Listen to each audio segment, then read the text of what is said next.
Hello avid royal watchers, welcome back to the channel. In today's news, in her historic television address to the nation and Commonwealth, the 93-year-old monarch will appeal to and celebrate the traditional British values of self-discipline, quiet resolve and understanding for others.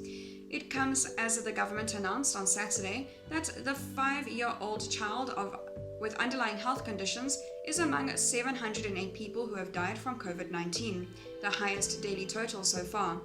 It brings the total number of confirmed reported deaths in the hospitals in the UK to 4,313.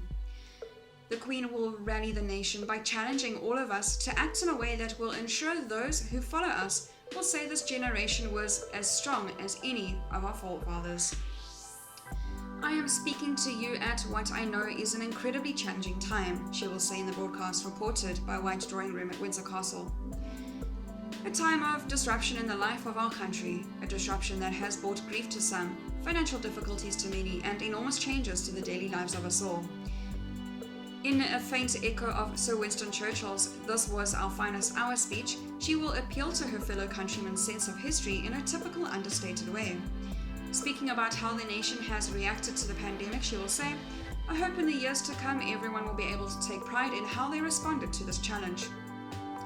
And those who come after us will say that Britons of this generation were as strong as any, that the attributes of self-discipline, of quite a good-humoured resolve, of fellow feeling still characterised in the country."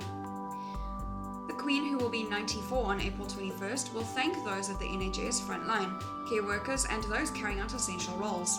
She will also recognise the pain already felt by many families and thank those who are following the official guidance to stay home to protect the vulnerable.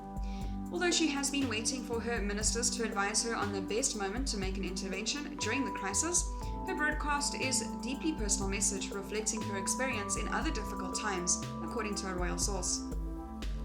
Her 8 p.m. televised address, which comes at the request of the government, is only the 4th she has made in her 68-year reign in response to troubled times. She spoke about the First Gulf War in 1991, ahead of Princess Diana's funeral in 1997, and after the Queen's mother's death in 2002. She also remarked her Diamond Jubilee in 2012 with a televised address, but that, like her Christmas broadcasts, was long planned. In accordance with government advice for the over 70s, she and Prince Philip have been staying at Windsor Castle during Britain's unprecedented lockdown to prevent COVID-19 virus spreading. The broadcast was recorded by BBC Studios Events after advice from the Royal Medical Household on how to limit any risk to the Queen or others. The White Drawing Room was chosen because it's big enough to allow sufficient distance between the Queen and the sole cameraman, who is the only other person in the room in personal protective equipment. All other technical staff were in another room connected by speakers and other equipment.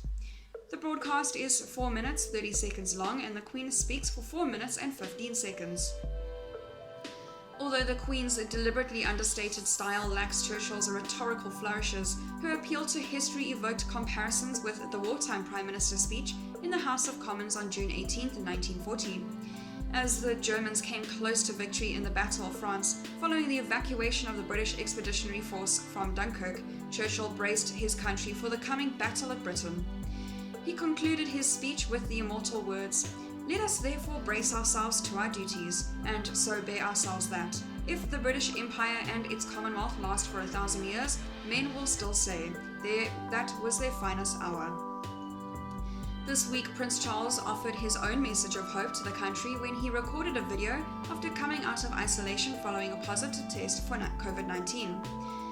Charles, at the age of 71, said, "As a nation, we are faced by a profoundly challenging situation, which we were only too aware threatens the livelihoods of businesses and welfare of millions of our fellow citizens.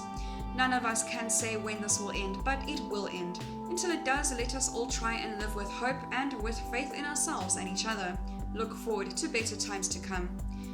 The Queen moved to Windsor Castle on March 19th, a week earlier than planned, for the Easter period, after one of her staff at Buckingham Palace went down with the virus.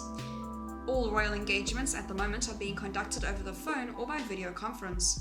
The palace has declined to give a running commentary on the health of the monarch, but has previously insisted she remains in good health and was following all appropriate advice. Her address will be broadcast on TV, radio, and shown on the royal family's social media channels.